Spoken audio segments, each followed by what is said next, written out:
الإشارة. تفضل دكتور محمد، تفضل. اوكي، شكرا. Panelists, ladies and gentlemen, students, faculty members, you are welcome to the second session, which is animated by 4 distinguished scholars here, which I salute: Dr. Bassiouni, Dr. Joseph from Australia, Beat Josephi from Australia. We have Prof. Volker Hanuch from Austria, I believe, and Mohammed Said from Bahrain. So we have 3 continents here. We have Australia, Europe, and Asia. Okay, the title of this session is the Media Education in a Changing Environment. Each speaker has 20 minutes.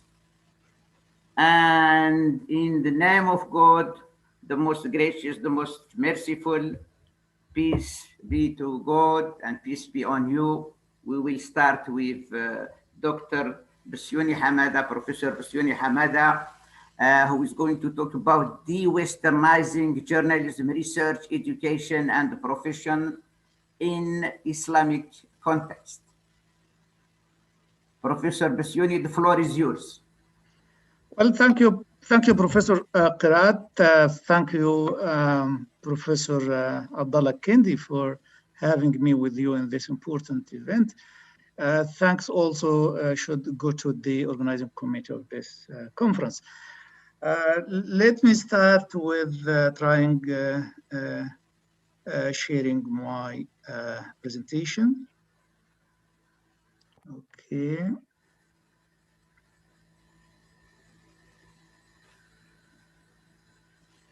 Is it clear now? Yeah, we have it on screen, yeah. Well, okay. Yeah, it's there. Okay. Well, the title is De-Westernizing Journalism, Research, Education, and Profession, of course, from the Islamic context. And it is closely related to main theme of this conference, which is media literacy. But it seemed it tackled this theme from different perspective. Just to save time, because I think time is very limited. In fact, I will go through the slides of this presentation that starts with evidence and the justification of de-Westernization. The first justification is Western domination. Yes, our research, our journalism practices, education, everything, in fact, is controlled and dominated by Western legacy. And this judgment is beyond dispute. The legacy of the 4 theories of the press, the modernization theory, all theories of communication, journalism, and even the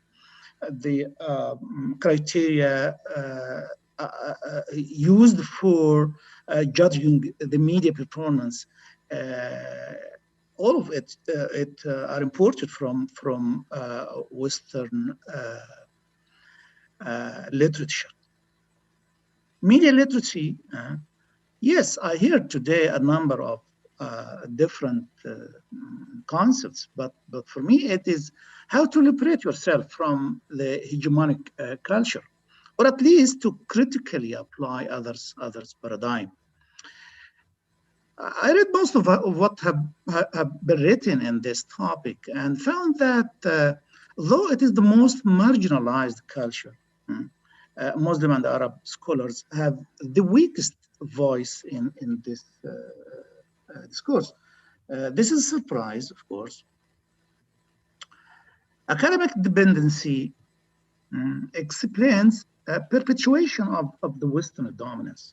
Dependency cycle stems from the mutual relationship between theories and methodologies. Why? Because theories are prerequisite for conducting empirical research that hinges on Western ontological and methodological underpinnings. At the end of the day, when the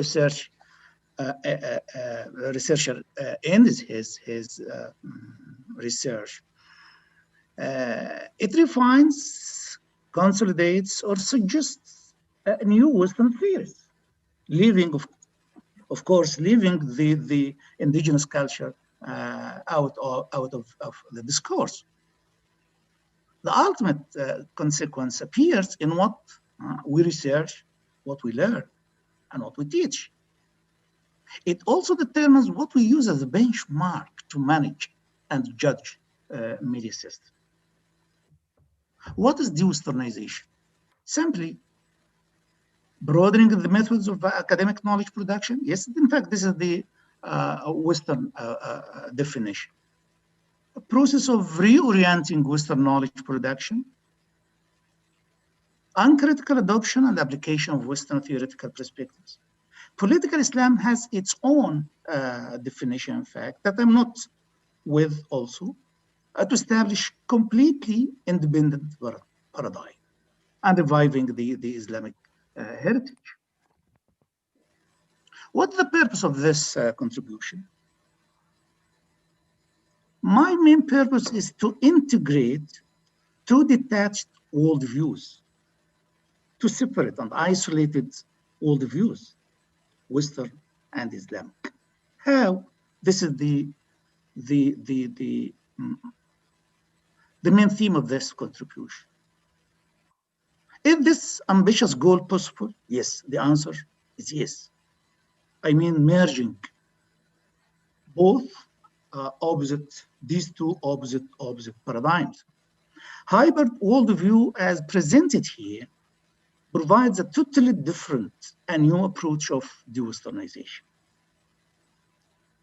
It doesn't exclude at all the current science of journalism, simply because of its affiliation to the West.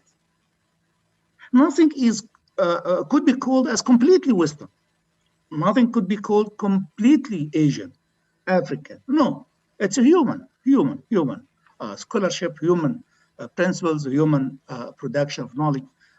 All are mixed throughout interactive activities throughout the history. The purpose of the worldview, the hybrid worldview, is to localize, reorient, reinvent the ways of building communication theories, practices, and education systems.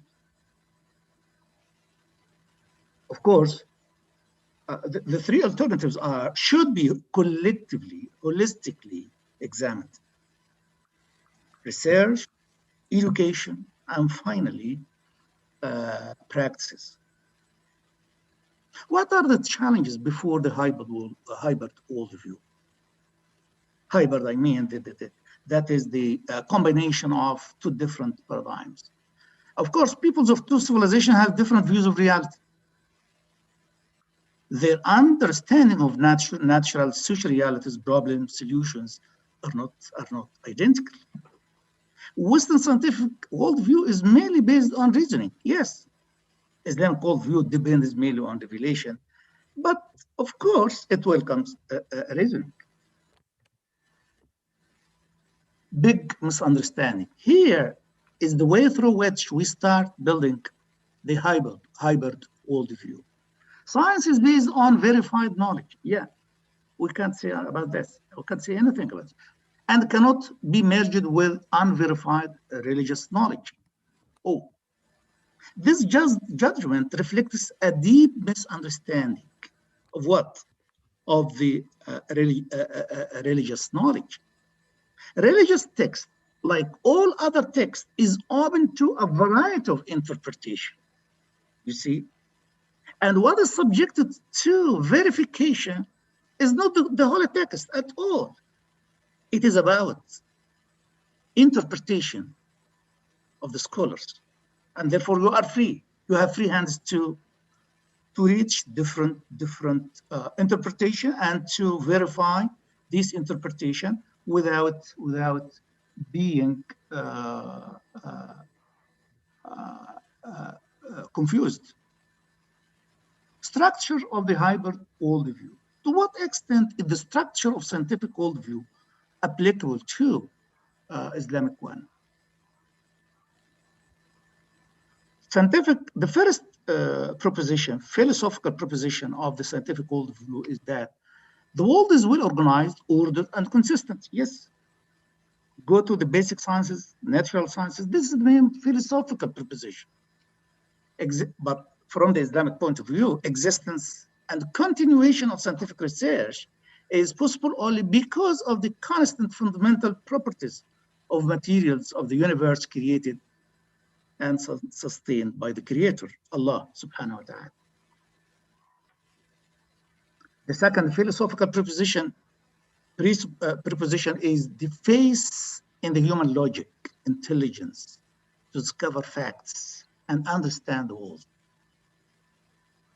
This is a scientific worldview assumption. In the Quran, which is the holy text book, there are hundreds of verses urging the man to use his intellectual capacity as a method to discover the reality, be it divine, physical, social, or human. These philosophical beliefs have their origin in Judeo-Christian thought as well.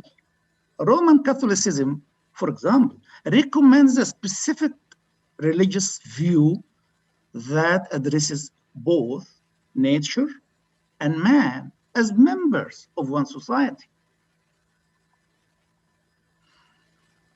Ontological, epistemological, and methodological underpinnings of hyper worldview. The core of Islamic ontology, which is the base of epistemology and methodology, is the unity of Allah. Allah is one. Unity of Allah determines the unity of creation, whether it be divine, physical, or human. Islamic ontology also believes in equality of all human beings, no difference between human beings in relation to color, race, religion, beliefs, all are equal. The unity of life now and hereafter. Epistemologically, the only authentic knowledge in wisdom might come from either objective or subjective constructive experiences, while the ultimate purpose of constructivists is to understand a phenomena. The positivists aim at explaining the causal relationship of variables. The hybrid worldview, which is proposed here, recognizes a mixed nature of authentic and observed knowledge, independent and dependent, objective and subjective ways of knowing. Methodologically, the hybrid worldview can employ quantitative, qualitative methodologies or mixed research. If hypotheses deduced from sources of Islamic worldview were verified, they would be added to the mine of known facts. If they are not confirmed, this means either our hypotheses were not correctly representing the revealed text, or the research design in part was not perfect. The exact practice and conclusion is applicable to also hypotheses derived from Western origin. This means the hybrid worldview can deduce hypotheses either from the Islamic worldview text or from the Western origin heritage, and this is the combination. Finally, engagement in the verification cycle is endless process to uncover facts and construct theories, models of journalism practice that are measurable, testable, universal, practical, and with the potential power to predict the future are viable. MMC, Muslim majority countries scholar may adopt the induction constructivist qualitative approach. And induction, by the way, is the method of the epistemological mandate of the Quran. It requests from its followers to rely on reasoning to verify observed phenomena. News media, here I'm giving just two examples for how to withstand. Of course, all of communication theories, journalism theories, curricula, criteria of judging media performance, etc., can be de-westernized from this hybrid worldview. But I give just one example. News media and democratization, global journalism ethics, and all fields of journalism communication can be re-examined using the hybrid worldview. Theoretically, Islamic worldview underscores both democratic system and the watchdog role of the press. Yes, really. The role of the press is to monitor and scrutinize the corrupt behavior of the state power, to defend the rights of powerless people, to seek and report truth for the cause of justice.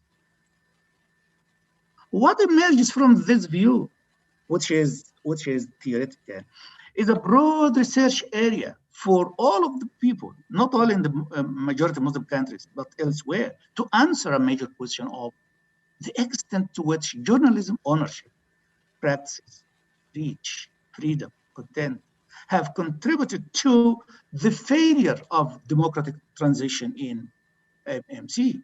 Has journalism structure determined the type of pseudo-democracy in MMC? Is journalism practice a predictor of democracy gap between MMC and the rest of the world? Is it? To answer any of these questions, one may use the empirical positivist approach, deduction. How? He has to consider a relevant theoretical framework from the Quran, Sunnah, or from Western normative theories. He has the right to use this or this. Alternatively, a researcher may want to adopt the interpretive, qualitative, constructivist approach, which is induction. In all cases, the purpose of this research endeavor is not to praise or attack the Islamic worldview. It's not to say that this is good, this is bad, at all. Its focus is on describing, explaining the status quo. Why? Because it mainly hinges on a research methods, very strict research methods. What I'm doing here is just trying to put the very strict, rigid, scientific worldview of the West, which is partial and limited. Basuni, excuse me, you still have 2 minutes to go, okay? 2 minutes. Thank you, Prof. Yes. Okay. I'm trying to put a strict, partial, limited scientific worldview in a wider, comprehensive, flexible, unlimited Islamic worldview, to have a hybrid worldview. Now, difficulties in applying the hybrid worldview. These are the challenges before any attempt to put this hybrid worldview into practice. Yeah. Harmonious relationship between the dominant elite in the West, the center, and the dominant center of the periphery nations in MMC. This is Galting theory. Yes. The dominant center of the periphery are closely related to the dominant center of the West. And they do not need at all to revive the Islamic worldview. This is their interests, of course. The academic publishing industry.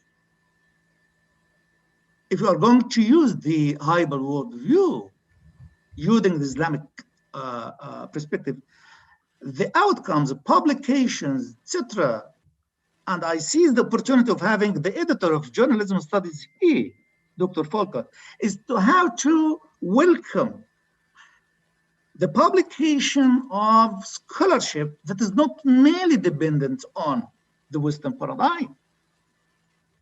You know that. MMC, this is the third challenge. MMC itself is divided into several geocultural regions with different levels of adherence to both Western and Islamic worldviews. This could be a challenge, but could be opportunity as well. The last and final is the discrepancy between the higher and abstract level of Islamic worldview in one hand, and the lower tangible practices of the common Muslims on the other hand. Of course, this challenge will affect the inductive way of doing research, because we need to test theories through the qualitative research that go directly to the people. And people should understand the great idea of the Islamic worldview, if they do not understand it, if they are not affected by it, you will find discrepancy between the higher level and the lower level of daily practices. And finally, the compact and interdependence of what should be westernized. What should be westernized if everything, not only subjects, methodologies, analytical frameworks, evidences, publications, conferences, education, curricula, media performance, criteria, everything horizontally should go in parallel if we need to witness a hybrid worldview guiding journalism, education, practices, and profession. Horizontal efforts is required to put such hybrid worldviews that merges two detached views in one.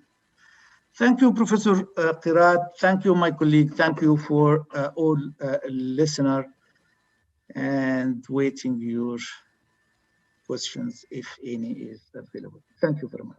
Thanks, Professor Bassiouni, for this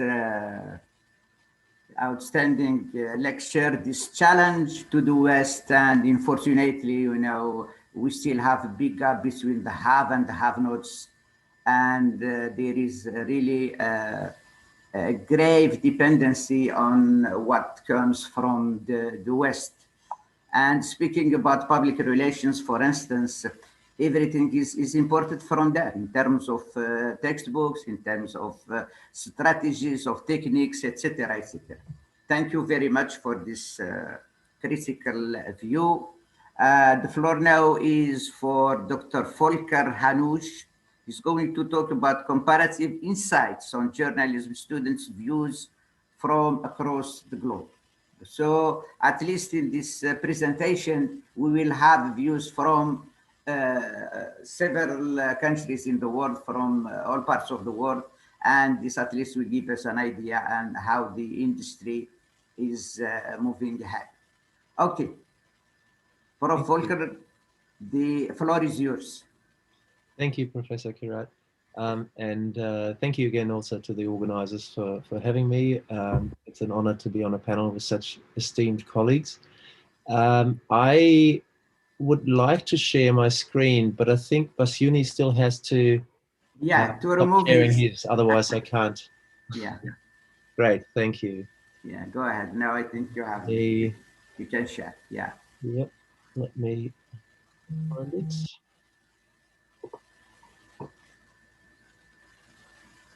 Okay, can you see it now in full screen? Yeah. Great. Nice picture. Nice picture. Yeah, I like that one, particularly around the kind of digital developments of journalism education, as well as generally higher education, I suppose. With thankfully, well, I guess it would be, we would be happy to be even in a lecture room like that at the moment. Having been working from home for a year now, it would be nice to be interacting with students, even if they're all hiding behind their laptops. Okay, well, again, thanks for the invitation. I'm here to talk about a research project that I conducted with my colleague Claudia Mellado from the Catholic University of Valparaiso in Chile, and which sort of tries to take a global approach to studying journalism education. I think out of some of the concerns that Professor Bassiouni has already mentioned before as well, around the fact that a lot of our knowledge comes from the West and is focused on Western empirical evidence. We try to, I guess, in line with what the Worlds of Journalism study has done in the past, it studies journalists. We sort of try to do something relatively similar in terms of journalism students, responding also to the development that we've seen across the globe in recent, probably past 2 or 3 decades of substantial growth of journalism education being situated at universities. So in a lot of countries, journalism used to be trained on the job, and now even again, actually, I should point out there were quite substantial differences depending on various parts of the globe. Some countries have had a university education approach for a long, long time, but even those countries where it was mostly training on the job have subsequently moved more towards university education, and we see this real growth of university educated journalists, and we felt it was time to do a comprehensive empirical study of what these students were actually thinking about journalism, why they studied journalism to begin with, so their motivations for getting into journalism in the first place. And I think it's crucial to assess those at that point in time rather than asking working journalists who may have worked on the job for 20 years, because often their reflections might be different from what their actual motivations may have been 20 years before. So this is probably a good time in these young people's lives to assess why it is that they embark on a career in journalism. So we interviewed or surveyed a total of 18,730 journalism students at 221 universities in 31 countries. Again, this is perhaps not as comprehensive as we would have liked, and there are still, as you will see, a lot of gaps in the on the globe here, particularly around non-Western countries, particularly in Latin America and also in Africa. But it is unfortunately, particularly due to the imbalances in global academia that we've just heard about. It tends to be easier also to find collaborators in Western countries, but we tried hard to have a relatively balanced sample here. So we can see the usual suspects in the US, Canada, Germany, Austria, some Scandinavian countries, the UK represented, but we also have parts of the Arab world represented. So we have Oman, there's Qatar there, Egypt, and then Turkey is there. We also have some Central Asian countries which are rarely studied in Uzbekistan and Kazakhstan, China, Indonesia, Philippines, and then Australia and New Zealand and South Africa, as well as Ethiopia, and then in the Latin world, Mexico and Chile. So it's a relatively nicely varied sample. Just by way of overview, and I think this is partly interesting here too, in terms of obviously the average age this is what young people look like, so there's no surprises here. What we did find was that 2/3 of the students were female, and in fact we only found 2 countries where, or only 1 country I think, where men were in the majority, but all the other countries women were in a majority, despite their journalistic workforce often tending to be male dominated. So clearly, there is a discrepancy between the numbers of female journalism students and the numbers of female journalists in many countries. And there are obviously structural reasons for that, and perhaps women journalists leaving the industry earlier as well. All those kinds of aspects that journalists are confronted with once they get into a job. Other than that, I think these are very broad statistics, really more just for illustration here, that I don't think necessarily tell us a huge amount, although some of these will come back in some of the results I'll mention in a second. One of the questions that we asked journalists that I find particularly interesting, or journalism students, sorry, find particularly interesting, is around whether they actually even want to work in journalism. Because we talk a lot about journalism education being geared towards turning young people into journalists, but it's not necessarily always the reason why students study journalism, which might sound really strange, but I think is an interesting aspect that as educators we need to be much more aware of. And in some countries, well, at least used to be the case in Australia, where I used to live and work for a long time. Also, I hear that in Austria, the kind of argument often saying, well, you're educating far too many journalists, you know, there are no jobs for them. Well, but I think also a lot of them don't want to work in journalism, but they still see the skills perhaps that they learn in the journalism education and perhaps in a broader communication education as something very valuable. So we see that, you know, in Scandinavian countries, in Canada, large majority of students actually want to work in journalism. But in other countries, Oman, Qatar are examples here, but also Austria, Mexico, there were actually relatively small numbers of students who really wanted to work in journalism. And I think that's something we need to take into account when we design some of the curricula. The other aspect was, you know, what area of journalism, if they want to work in journalism, what area of journalism are they actually interested in? And here, interestingly, we find 60% of students want to work in the sort of softer areas of journalism, so lifestyle and entertainment. So clearly there seems to be a fascination with these more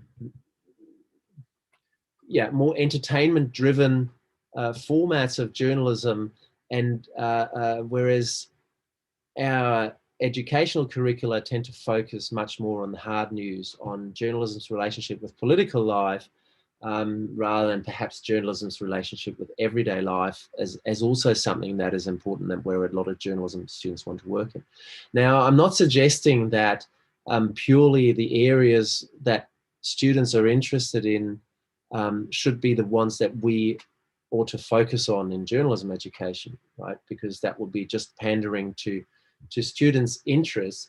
And there are very clearly very important critical thinking skills, watchdog role, you know, aspects around hard news that we need to bear in mind. But journalism, as my esteemed colleague, who will, I think, speak right after me, has also written around, you know, we should not just focus on journalism's relationship with democracy and the kind of necessarily the political implications. We should also try to focus on journalism in its broad variety, and try to capture all those areas, because that way, when they become lifestyle or entertainment journalists, they will also have a good foundation in the key basic skills and critical thinking skills that journalism requires. So only about a third of journalism students were interested in working actually in hard news, which is just about the same number as students who wanted to work in sports journalism. This is, by the way, where we find a big gender discrepancy, of course, as well, where men tend to be much more likely to want to work in sports journalism, replicating the structural imbalances that already exist in the industry, of course, where there are fewer women sports journalists than men.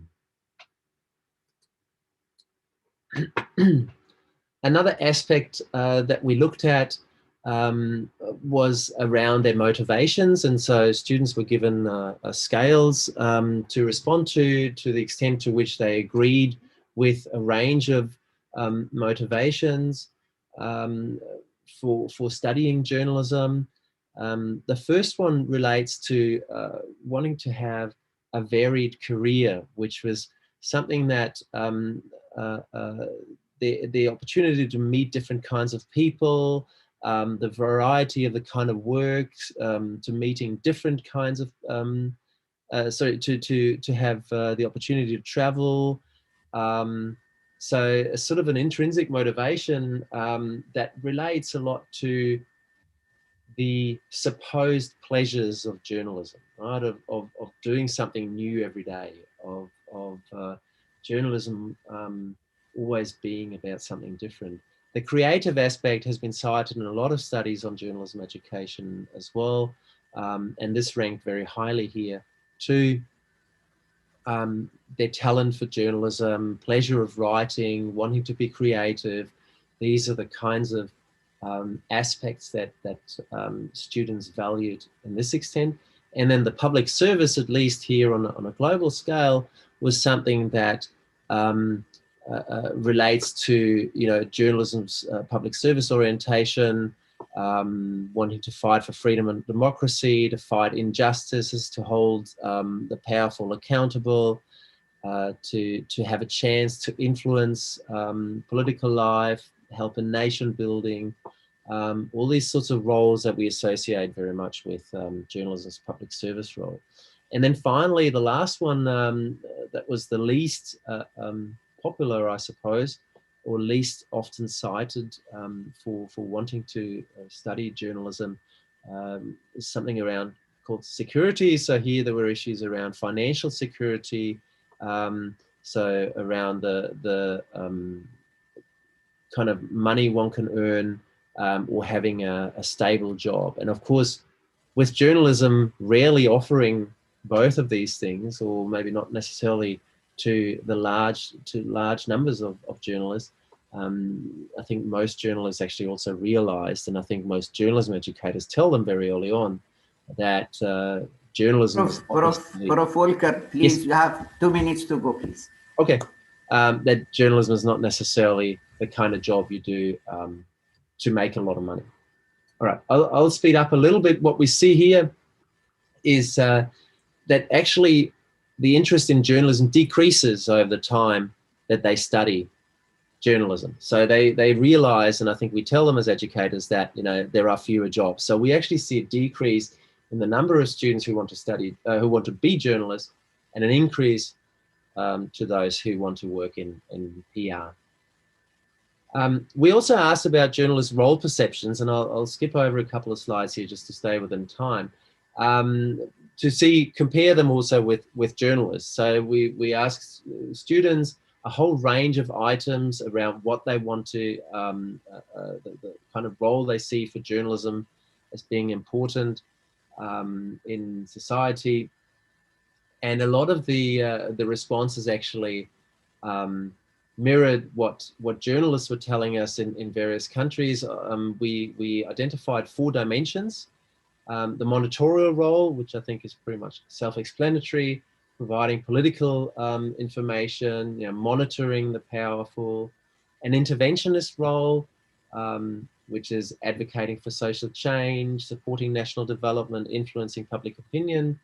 An accommodative role, that is more an entertainment-oriented role, as well as a collaborative role that sees journalists as partners of the powerful, something that is typically rejected in Western journalism, but not necessarily as much in other areas of the globe. And when we compare those, we actually see on the global level a relatively even support for the interventionist role and the monitorial role, slightly less for the accommodative role, but far less for the collaborative role. And I'll want to close on the just giving you a little bit of an image here of how these pan out in different parts of the world. So the interventionist role we find very strongly supported in the Arab world, and that's not a surprise also because journalists there tend to support the interventionist role, and less so in the kind of Western countries which tend to see journalism as an objective bystander that shouldn't be getting involved, shouldn't be active, shouldn't be an activist, and all these sorts of things.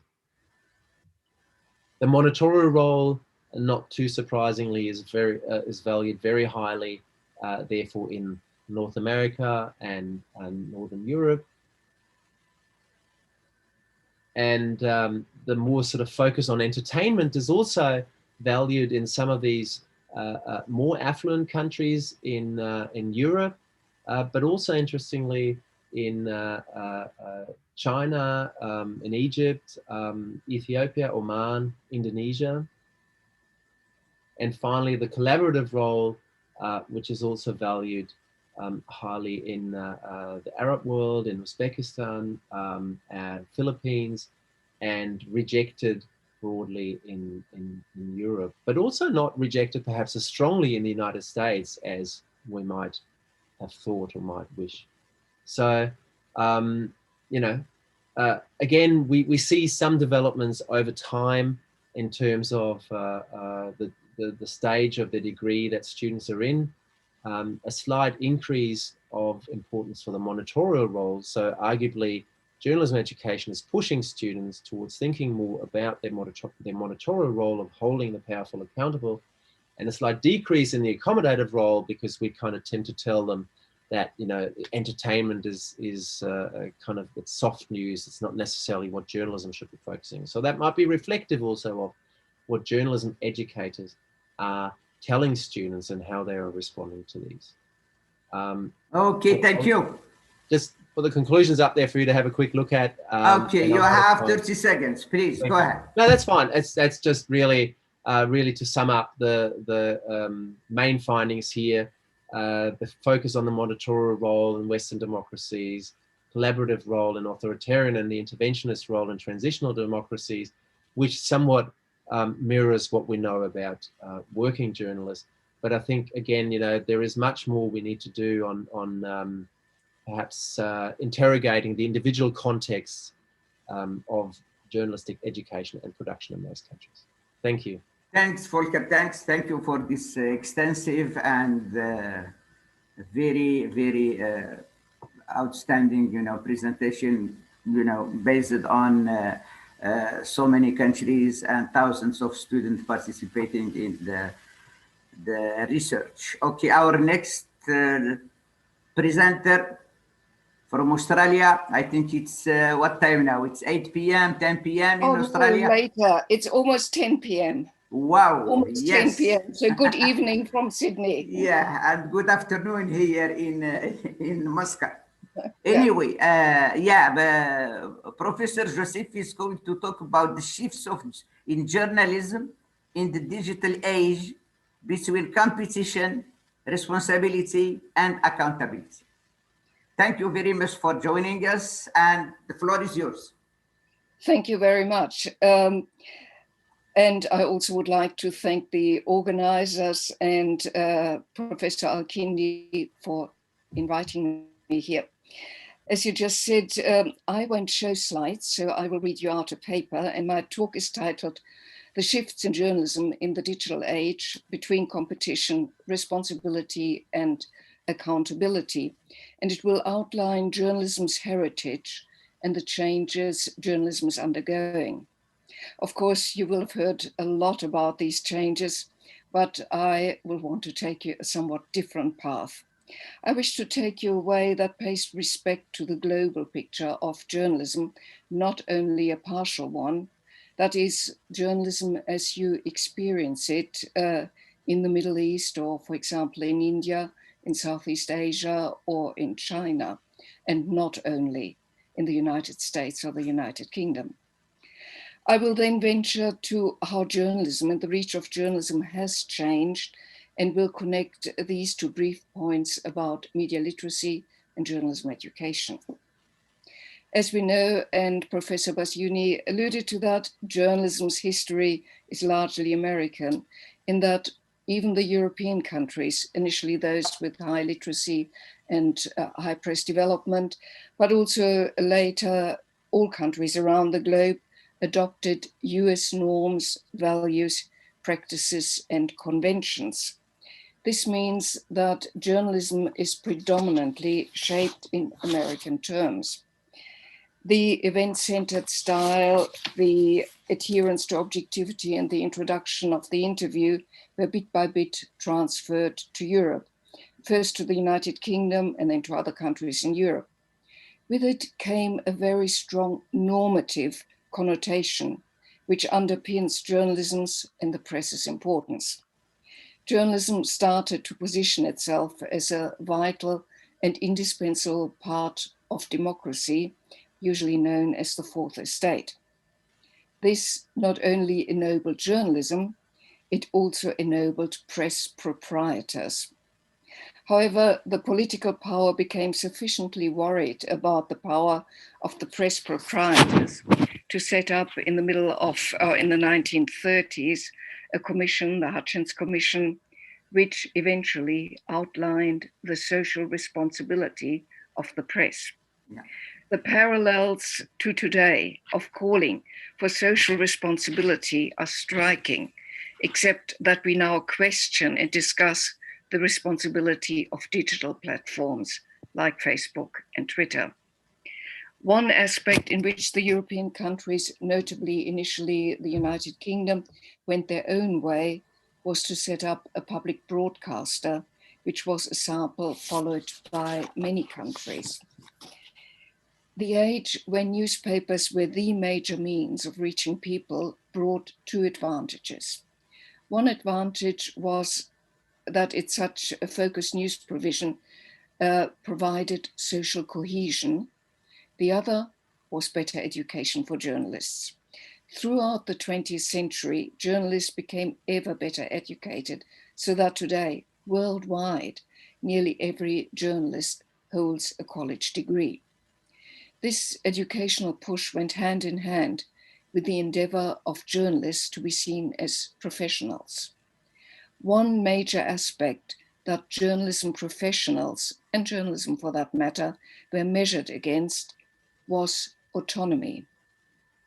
And here it becomes evident how normatively infused the discussion of journalism is.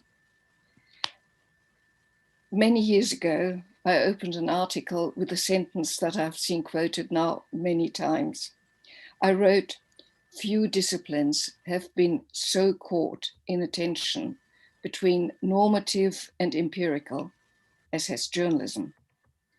This tension was obvious to me then and is even more obvious to me now. And this is why in this talk, I'm suggesting a 180-degree turnaround in the approach to journalism to take into account an inconvenient truth. I wish to talk not about journalism's autonomy, but about journalism's dependency. This approach will serve us well when looking at journalism in the digital age. So, to journalism's dependency. When looking at the American construct of journalism, which in variations has spread over the world, what is most obvious to us in the digital age, it is its commercial construct. From the moment I started studying journalism, it was a puzzle to me how the dependency on the market, meaning advertising, was really the subject of scholarly attention. One of the few examples almost 40 years ago was Herbert Altschul's Agents of Power, which, looking at the global picture, named official structures, commercial interests, informal influences, and interest groups as the major reason for the disconnect between journalistic ideals and journalistic practice. In 2020, Claudia Miado, whom Volker mentioned, and others presented their findings on investigating the gap between newspaper journalists' role conceptions and role performance, and came to the conclusion that influences on the organizational level, and more specifically, ownership and codified editorial policies, are the factors that best explain the conception-performance gaps. It is surprising how little has changed in 40 years. Official structures should undoubtedly be put first. Research results, whether the Worlds of Journalism project, which recently compared 67 countries, or Miado's and colleagues' research, have shown time and again that the politically determined media rules and regulations have a major influence on the journalism produced in that country. Embedded in these official structures is one key element, and that is access to information. The Worlds of Journalism project, of which Oman, the United Arab Emirates, Egypt, and Qatar are part, names access to information, which is a procedural influence, that is the influence journalists feel most, as one of the most important aspects in their work. UNESCO has devoted a day to access to information, which runs under the hashtag Access to Info Day and hashtag Right to Know, and has the subtitle saving lives, building trust, bringing hope. The importance of this is abundantly shown during the COVID-19 pandemic.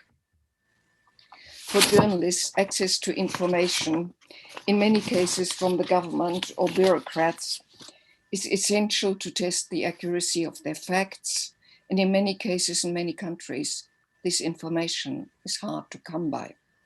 Sources are a vital part of journalism, and journalists are heavily dependent on officials and their willingness to answer questions and have information passed on.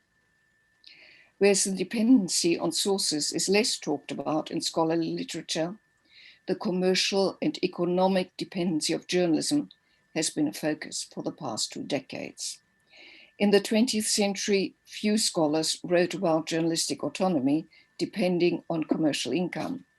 But once the advent of the digital age undermined this business model built on advertising, we saw many newspapers folding and many journalists losing their jobs. Nonetheless, quite a number of large media houses and newspapers have survived, mostly being now read digitally, but often also being propped up through cross-subsidization from other income streams. Yet an ever-increasing number of journalists does not find work in institutions, but has to live the precarious life of a freelancer and be, as it were, a journalist for hire. Journalism is also highly dependent on the media houses in which it is produced, meaning the ownership of the media house matters a great deal. Many media owners have a close relationship to or understanding with their country's government. In Western countries, a number of media houses openly give preference to one party or another. Fox News is a well-known supporter of former President Trump, whereas the New York Times has leanings towards the Democratic Party. It is in this constellation which allows public broadcasters like the BBC, which has to stay unbiased, to rise to being the most trusted news source. The BBC World News page will tell you when you first open it that it is the most trusted news source in the world, even in the United States. Al Jazeera, which was modeled on the BBC, is also regarded as a highly reliable news source, even if its ownership and the political preferences of the Qatari government have led to frictions with other countries in the region. Trust, accountability, and acting with responsibility have emerged as key factors in journalism in the digital age, to which I want to turn now. The advent of the digital age has meant, in particular, 3 things for journalism, and I'm following here the writing of Westlund and Steenson. First, it has upended the business model of media organizations and forced publishing houses to now rely mostly on the revenue that they get from their readers. Second, it has increased the emphasis on data and audience analytics as a valuable commodity.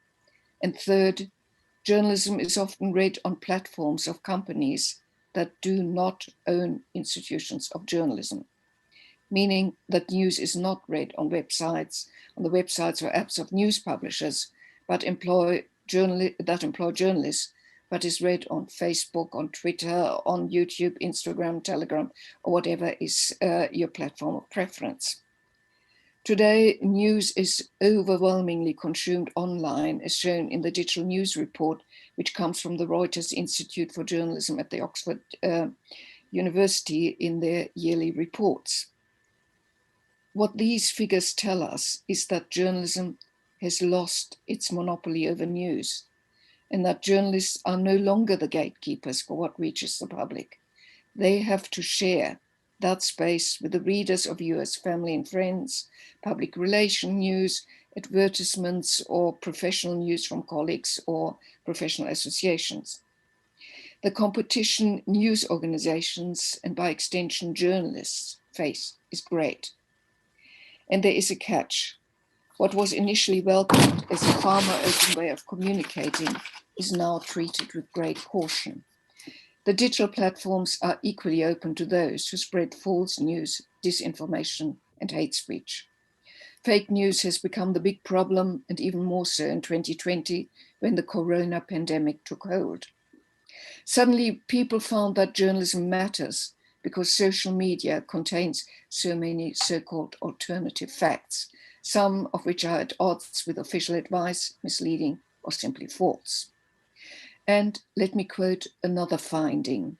A 2018 study by researchers at the Massachusetts Institute of Technology tracked 126,000 news stories tweeted by 3 million people between 2006 and 2017.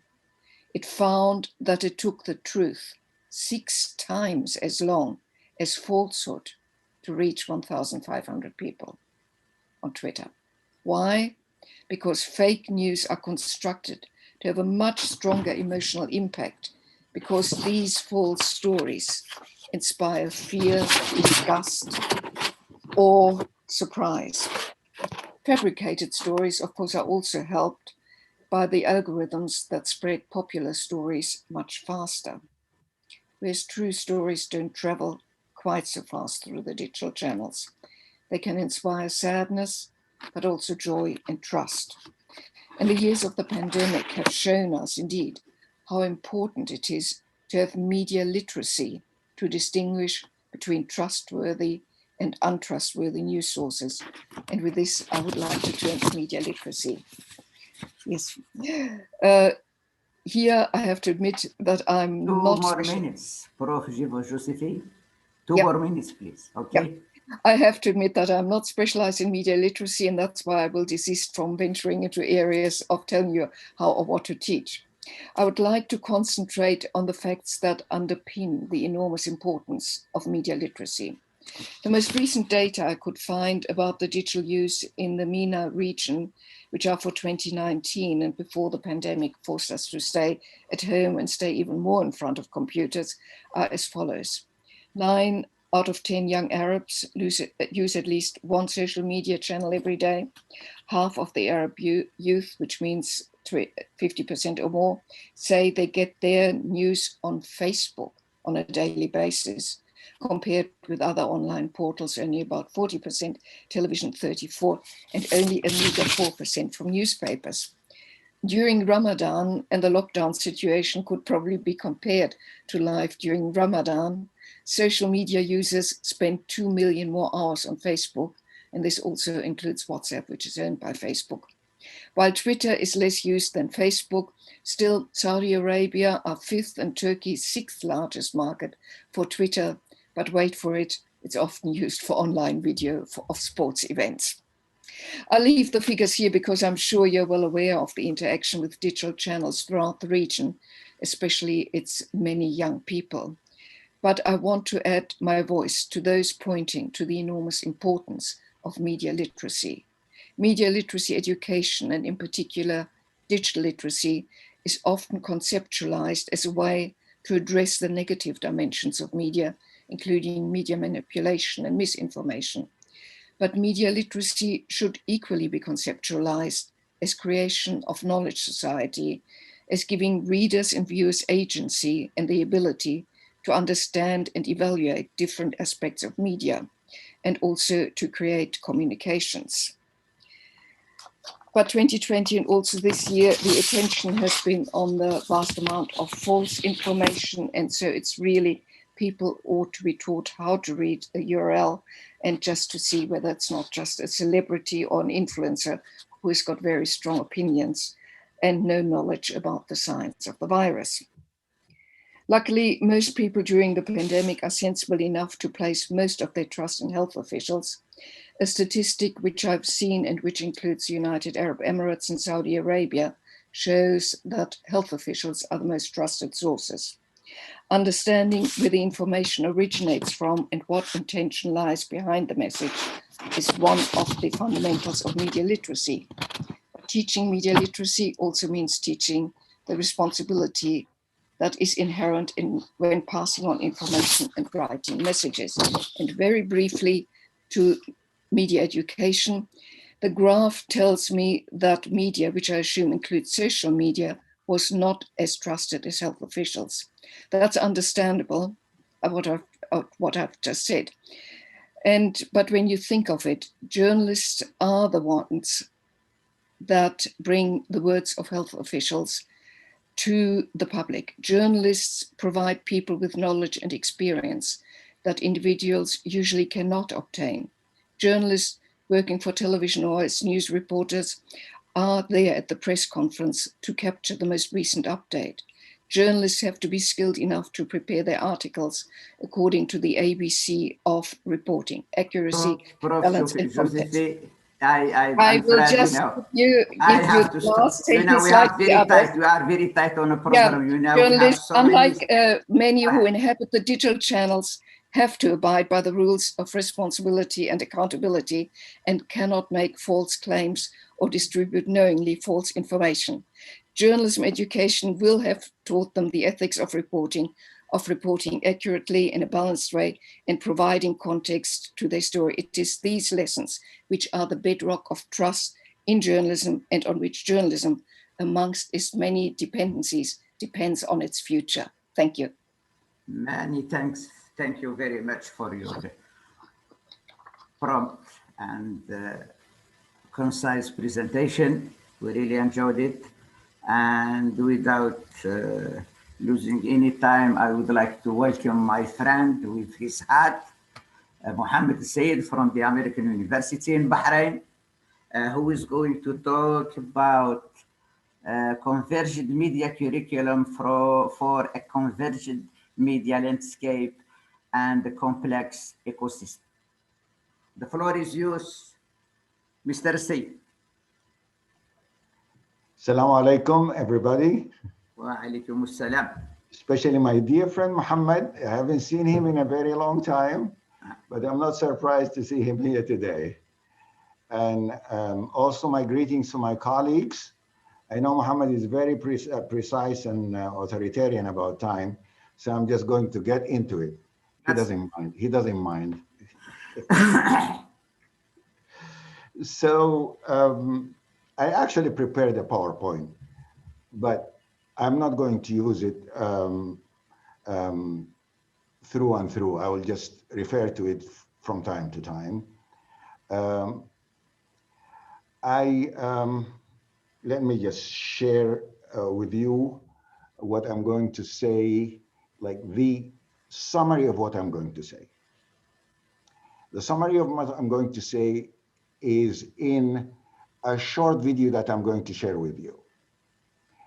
This is the media department at the Annenberg School of Communication, UCLA. And the video actually makes my point better than the several points that I am going to utter to. This is why I elect to start with it. Please hold on, and I hope it works.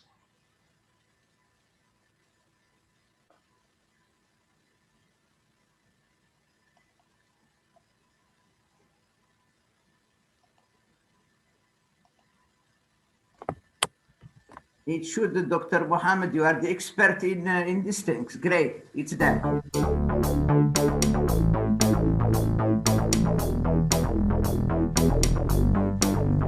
Journalism and news in general has undergone a tremendous transformation over the past few years, and it will continue to transform for the foreseeable future.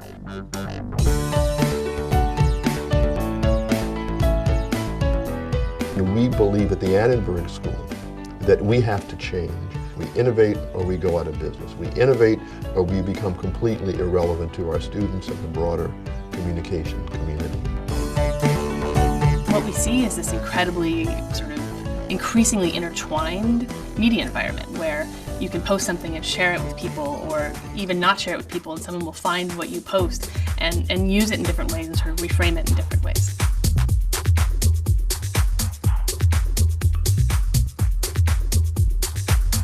What's interesting about the term media convergence is that it continues to thrive in this culture where information and communications technology are bringing together various facets of our lives in ways never before thought of. We conduct our relationships across every media channel. We learn about politics across every media channel. Media convergence is a world where every story, every sound, every image plays out across every available media channel. We have 3 huge windows. And when you walk past those windows, you'll be able to look right into the studio. It'll be a converged media center with radio, television, online, print, digital, all in one place with a single assignment desk. This is the sort of most modern cutting edge thing that's now being done in professional media. The problem is historically we've trained journalists and media producers with a medium specific mindset. We train print journalists, we train broadcast journalists, maybe we now train digital journalists. Well, those things are being banished. All of those divides are being banished. We are melting them down and sharing resources and collaborating and doing things together. The students who come out of USC will be better prepared to work in an environment where there's not print journalism versus broadcast journalism, but a much more integrated space for telling news stories through. No one knows for certain where this game ends or where it will be in 80 years, but we certainly can see the trends, and our goal is to get our students ahead of those trends so they can be effective in the 21st century and beyond.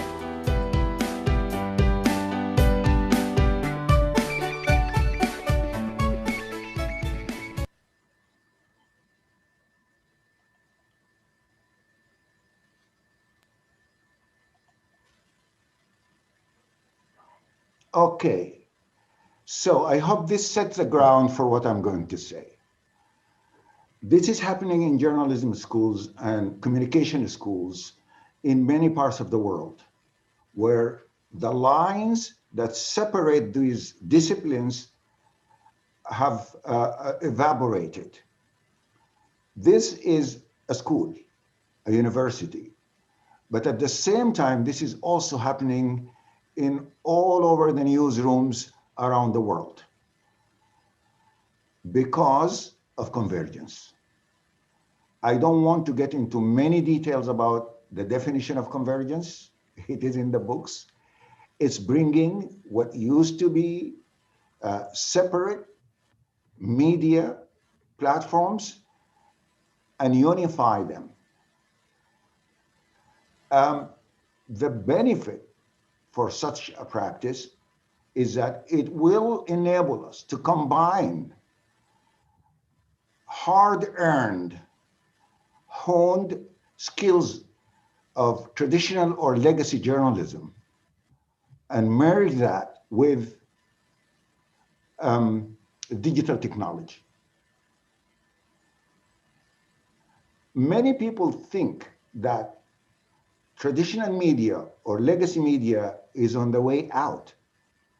In my PowerPoint, I call this the return of the repressed, Freudian concept to Professor Voka. Because now traditional media, legacy media, is making a comeback, a serious comeback. An example of that is the New York Times. The New York Times, within 2 years, raised its subscription from 2 million to 7 million. This is the last number I checked in December of last year, 7 million. And they are hiring a huge number of journalists. This is true for the Washington Post. This is true for Wall Street Journal. This is true for magazines like the Atlantic Monthly and so on. This is true for National Public Radio. It can be more legacy than National Public Radio. The subscription to these traditional legacy media outlets is going through the roof because of what Professor Beata, I'm sorry with the last names, have just mentioned about the saturated environment of fake news, disinformation, propaganda, etc. Listeners, viewers, readers are now coming back to traditional media to help them sort out what is true and what is not true. They are paying. It used to be that you can get the New York Times online for free. Now you have to pay for it. Yet, increasing number of people are subscribing to these traditional legacy media outlets. At the same time, what we call native news outlets, such as Salon or BuzzFeed, that used to be really doing very well, these are initially came as digital media outlets. No legacy, digital media outlets. They're having serious problems. So the ecosystem that surround media organizations is clearly showing a merger of technologies, convergence of technology, convergence of on a global level, convergence on a cultural level, convergence on what has been termed as organic level, meaning that many younger people these days are really great with multitasking. Let me just give you one example. The last US presidential election, it was documented that people were watching their television screens, but at the same time checking the reactions on their tablets or on their phones, smartphones. They're multitasking. This is one of the features of this age, multitasking, the ability to organically move smoothly between 2 or 3 media outlets at the same time. And actually, for us professors, this is maddening sometimes when we see our students tuning in to 3 or 4 media outlets at the same time. We cry that as lack of focus, lack of concentration, but they are capable of doing that because there is a culture of convergence. There are newcomers, like streaming services, and I'm just going to throw some numbers at you. Disney created its Disney Plus streaming service. They paid $71 billion to 20th Century Fox to buy content from them. Very traditional content. All movies, all television shows, and etc. Apple became the first company in the world to cross the $1 trillion mark. They became the first company that was valued as 1 trillion. A few months later, followed by Microsoft. But what did Apple do in terms of investment? When they crossed that line, rather than investing in their flagship product, which is iPhone, they started Apple TV Plus. And I'm just going to give you a number. In 2019, Apple spent $6 billion to create new media content. Streaming services are exploding. Every serious company today has a streaming service connected to it since Netflix. But streaming services is a technology of distribution. But what is the content? Very traditional legacy, old stuff. all films, the same format of Hollywood formula films, sitcoms, dramas, game shows, reality shows. These are traditional legacy media products. They are bought for $71 billion by Disney so they can spread them through. And Disney is a clear example of this merger, where economic merger causes companies to invest. Disney has amusement parks. Their films emphasize some products in their amusement park, their sales part, their animation part. Murdoch Company owns the New York Post, the Wall Street Journal, Fox News, FX, that's a streaming service, all together. So wherever you look, the fact of convergence is right there. The question is, how do we as educators move into this world? And I am suggesting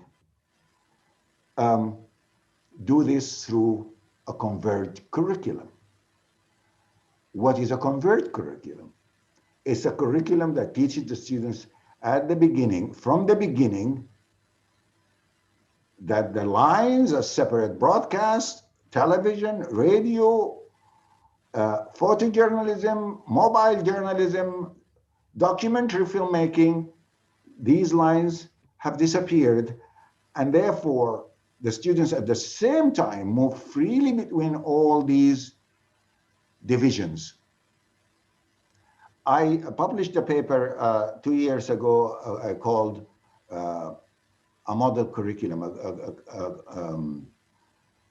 in which I elaborate this model of a curriculum plan that reflects this thinking of convergence. I think I have 2 minutes. Is that correct, Doctor? That's it, yes. No more, no less. Go ahead. Okay. So I hope in the discussion we will be able to elaborate this particular model that is actually doable, and creating a track called media convergence is something that has been done for the last 6-7 years. They started where I graduated from University of Missouri, and now it's all over the place. What the problem is that we are having traditional journalism that has serious great skills, and new technology that is causing a revolution. A convergence model get the best of both worlds. To sum this up, I have a PowerPoint that has so many points, but I think I will stop here because Dr. Muhammad Qirat, as I said, he's going to bring the hammer on me. Thank you very much for listening. And by the way, I am participating in this, but at the same time, I'm teaching a class, and I am attending a faculty meeting. Trust me, I could show you this at the same time. Thank you very much. Thank you. I'm not using a hammer. I'll just offer you a bouquet of nice roses. And since you are talking about convergence, yeah, you have to be convergent with, meeting and the class teaching and this presentation. Thank you very much. It was wonderful. We learned a lot. And also I felt that you are you are a fan of media convergence. Is that so? Yes. Yeah. Anyway, I think we have 15 minutes for discussion. Dr. Abdullah, do we have that? 15 minutes. I need open. Yes, Prof. Muhammad, we have 15 minutes for discussion. Great. Okay. So the floor is open for the participants, for the panelists. I think you have a lot of things to say here. Okay. Anyone? Yes, Prof. Muhammad, if you allow me. Yes. Thank you very much for this. I mean, for the distinguished speakers in this session, for all these, I mean, very important thoughts and ideas about journalism and media nowadays. I would like just to talk about media convergence. Prof. Muhammad, is it we as educators who preventing not to move forward? Is it our media and academic institution not ready? Is it money issue and I mean whatever is needed from resources? So I believe if we want to move forward in that, a suggested curriculum, as you mentioned, what exactly are the main problems? Because I think we are, as educator, might be one of the main obstacles on that. Maybe more elaboration later on, because most of the things are going now or going on in the West. I don't know about any experiences here in our area. How to do it? How to make it real? Good question. Yeah, I think, should we go with the question and answer, or we collect 4 or 5 questions, then you answer? You can go, Dr. Mohammed, go ahead. If you want to answer, yeah. Yes, first of all, we are not going to reinvent the wheel. As I said, a convergence curriculum started a few years back, and there are many institutions, higher education institutions around the world that are moving in that direction. And as I said, it is not just universities, it's actually newsrooms everywhere. I actually have an example of BBC Scotland. If you look at their newsroom, it looks exactly like Annenberg School at UCLA. What we've seen there, so it's a mirror image in educational institutions, in actual professional media institutions. And I have an example.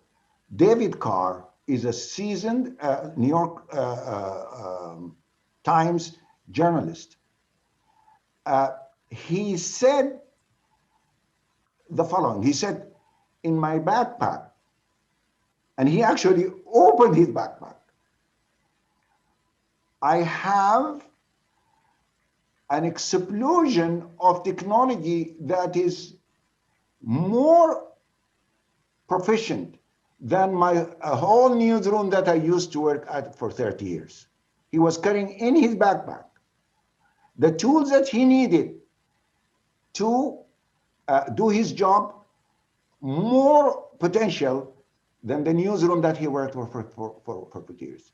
The technology is really cheap. The newsroom that we just saw at UCLA, I just finished submitting a budget for my university for a television studio and 3 audio studios and a photography studio. You will be amazed at the amount of money that is costing. Nothing. Some of you would remember when I was the director of the media center at University of Bahrain, we spent about $3 million to buy equipment. I am now able to create several studios for a fraction of that price. So I think, Dr. Abdallah, first of all, the media convergence model already exists. We don't have to reinvent the wheel in terms of education. Number 2, the equipment and the infrastructure is possible. This is why I started with UCLA school. How does it look like?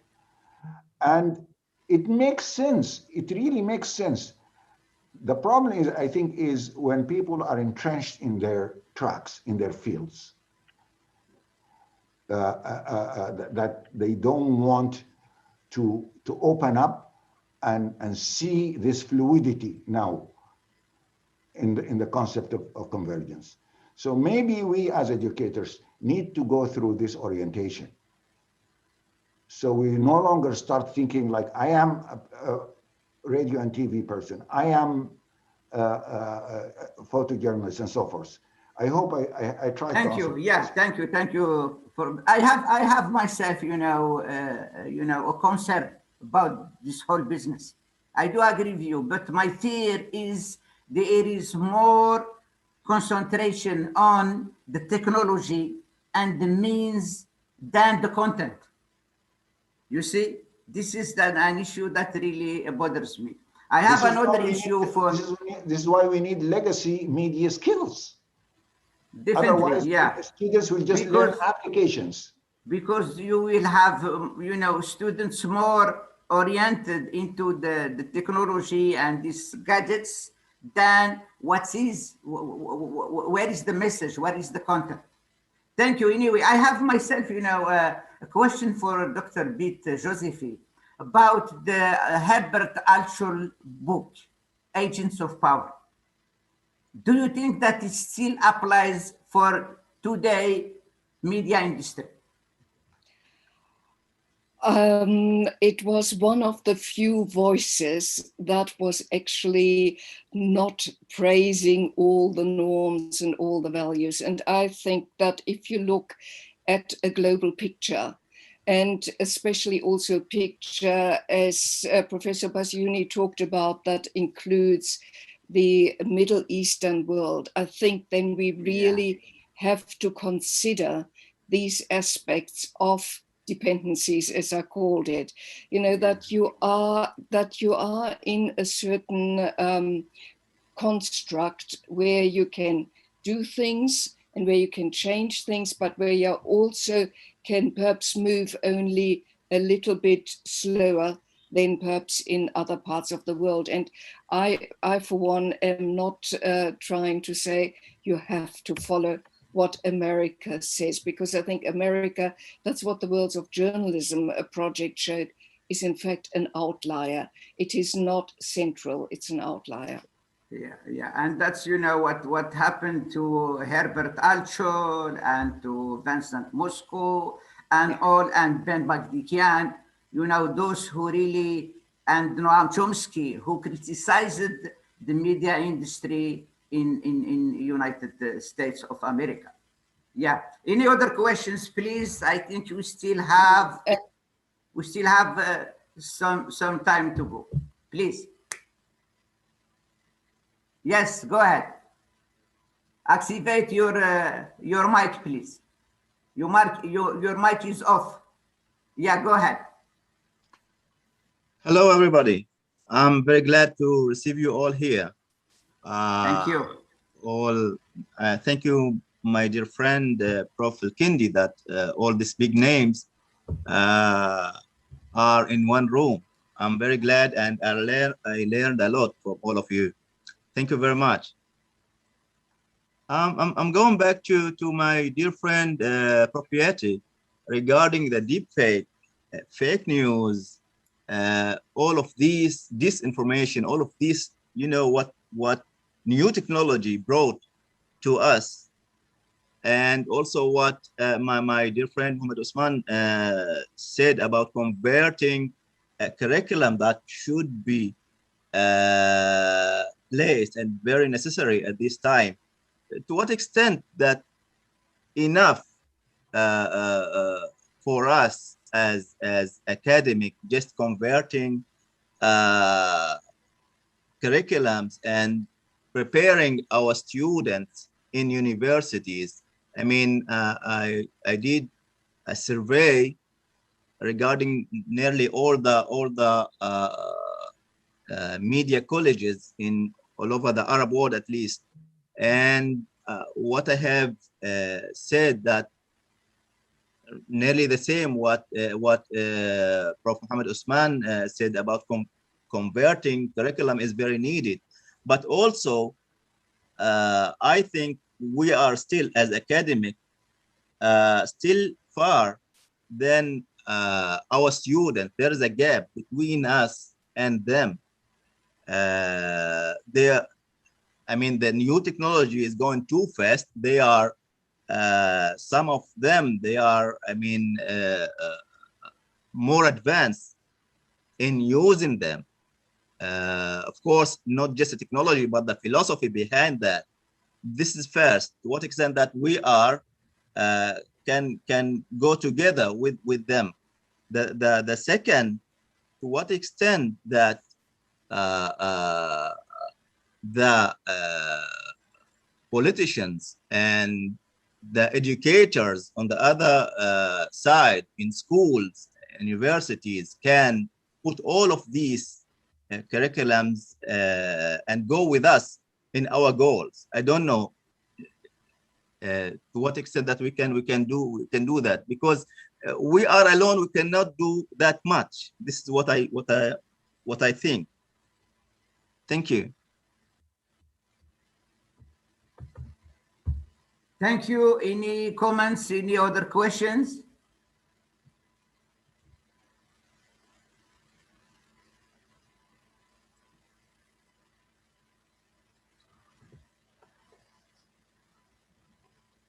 دكتورة إيمان، دكتور حسني، عبد الوهاب، panelists.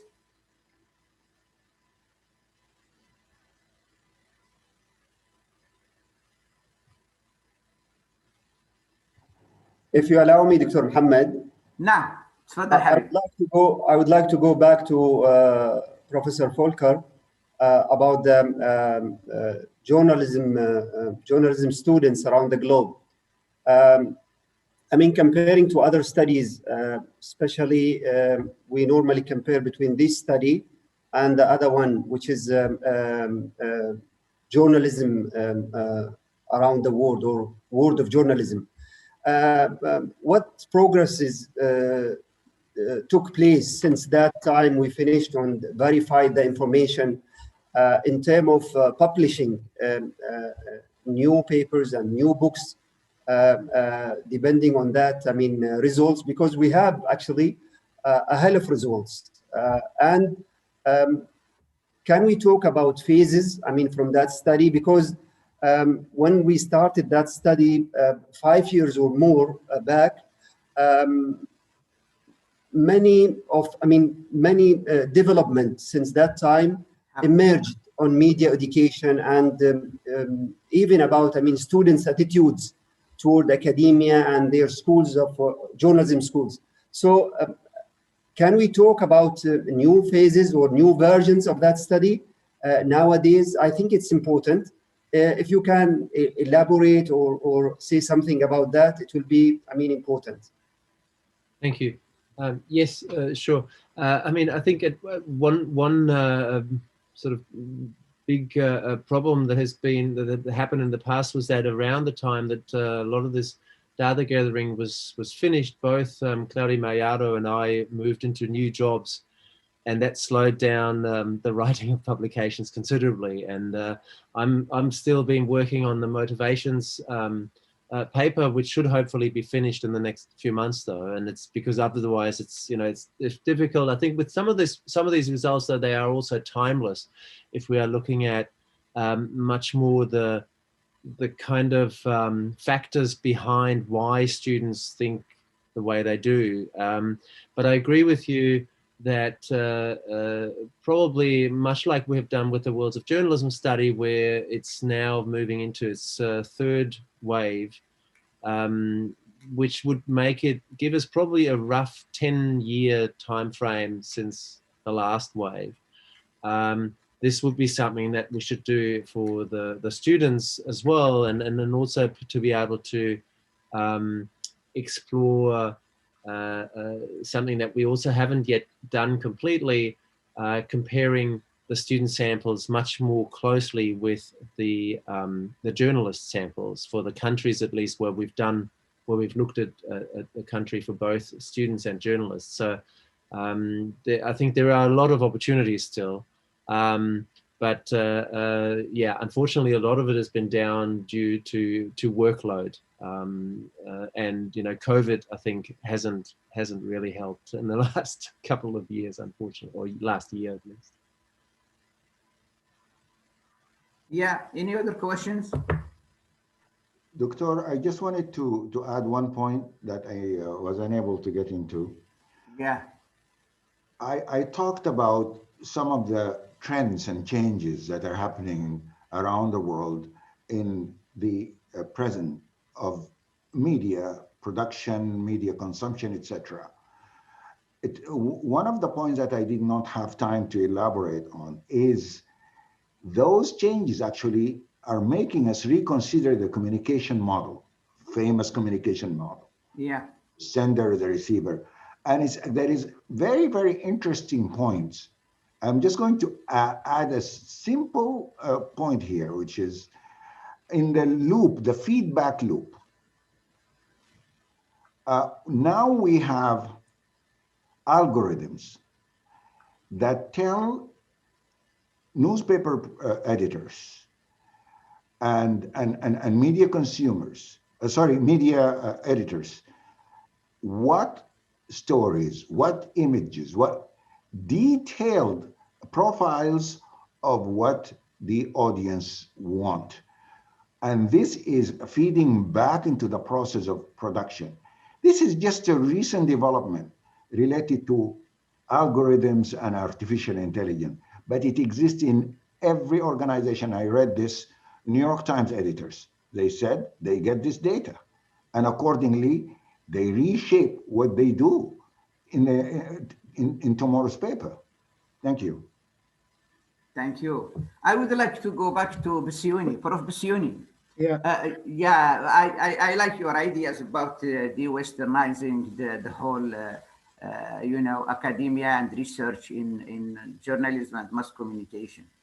But don't you think that in our part of the world, the Arab world, the Muslim world, etc., we're still far behind, no research, no textbook, nothing, we have proliferation of Department of Mass Comm. We have a flood of students coming to study public relations. But at the end, we don't have a single good textbook on PR writing, for instance. Or, strategic planning in PR, etc., etc. So how can we overcome, this big problem? You can't be independent. Why? You don't do research, you don't invest in research, you don't have a good budget for research, and you are just importing, following, and that's it. We need some actions. Yeah, I totally agree with you, Professor Karat. What you are saying is justifying the westernization project as I'm presenting today. The point is that I'm not defending the independent research from the Arab Muslim countries. I'm not defending the independent entity for doing education practices at all. It's a matter of convergence again, but in comparison to Dr. Muhammad Osman, when he discussed the necessity of merging textbooks in education, I'm talking about a different type of convergence. That is the Islamic worldview and the Western scientific worldview. Both have been dealt with throughout history as two completely detached methods of research, two detached methods in terms of ontology, epistemology, and methodology. But this is completely wrong. What I'm trying to promote, and in fact, this is a paper that will be submitted shortly. What I'm trying to promote is how to merge these two detached in one, you see? And of course, the lack of textbooks, lack of everything means that, yes, we need to have some sort of textbooks, criteria for judging. You know that terms of objectivity, neutrality,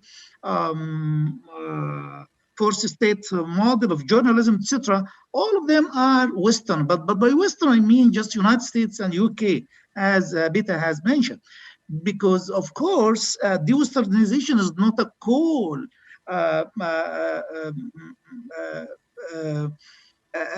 diffused by the people in Asia, or it is diffused by James Quran, the Western, one of the influential Western thinker as well.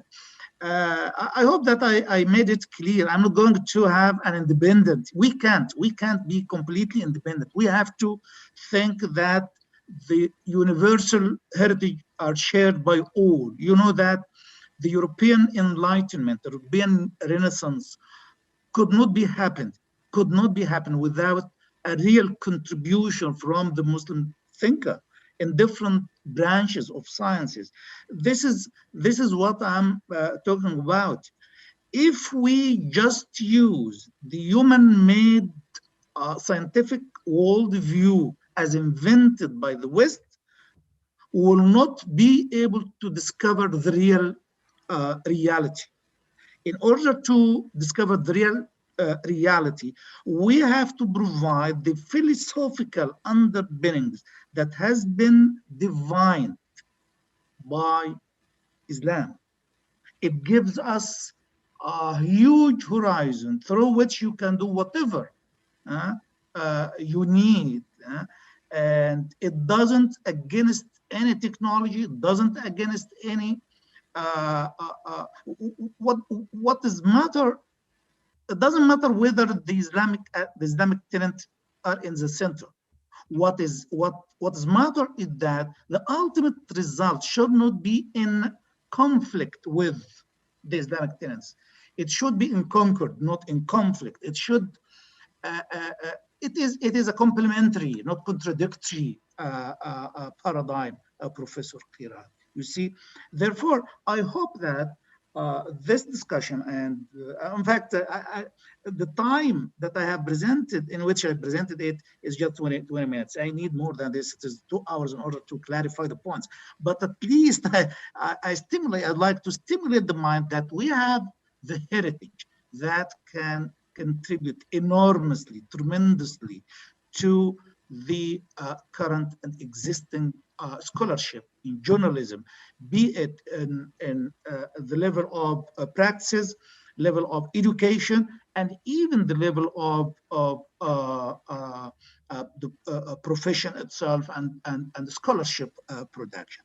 But with regards to, if you allow me for just 30 seconds, with regard to the convergence between the digital and traditional news media, as endorsed by Dr. Muhammad when he talked about New York Times, etc. The point, Dr. Muhammad, if you would like to do this in the Arab and Muslim countries, you have to think about the democracy and freedom deficits. This will make the journalism nonsense. We are suffering from this deficit to the extent that you cannot revive traditional media. If you would like to think about reviving traditional media from our part, you have to think in wider scope, just to let journalists to be autonomous, just to let journalism as industry to be completely independent from the political and the market driven, etc. Thank you very much. Thank you very much, Prof. Bassiouni. Prof. Abdullah, do we have some time? Can we go on? I think we finished now, Prof, because there is another session after 20 minutes from now. Okay. Good. Yeah, it's ongoing. So a very I mean tight program. Yeah. Thank you very much, all of you, for this presentation. It's yours. I mean, Prof. Khairat, تفضل. Okay, thank you very much. I really enjoyed the lectures, the presentations from the four panelists. I would like to thank Prof. Bassiouni, Prof. Beit Josephi, Volker Hanoush, my Sudanese American friend from Bahrain, Mohammed Al-Sayed, and I hope to see him soon. And thanks for all the attendees, my colleagues, faculty members from Department of Mass Comm, our guests. And I hope, we will have very great sessions in the next few days. We still have sessions this afternoon, tomorrow, and Thursday. I invite you to attend and to be with us, and have a nice afternoon, have a nice evening in Australia, the same thing in Europe, and I hope to see you in other scientific events, inshallah. Thanks, everybody. Thank you. Thank you very much.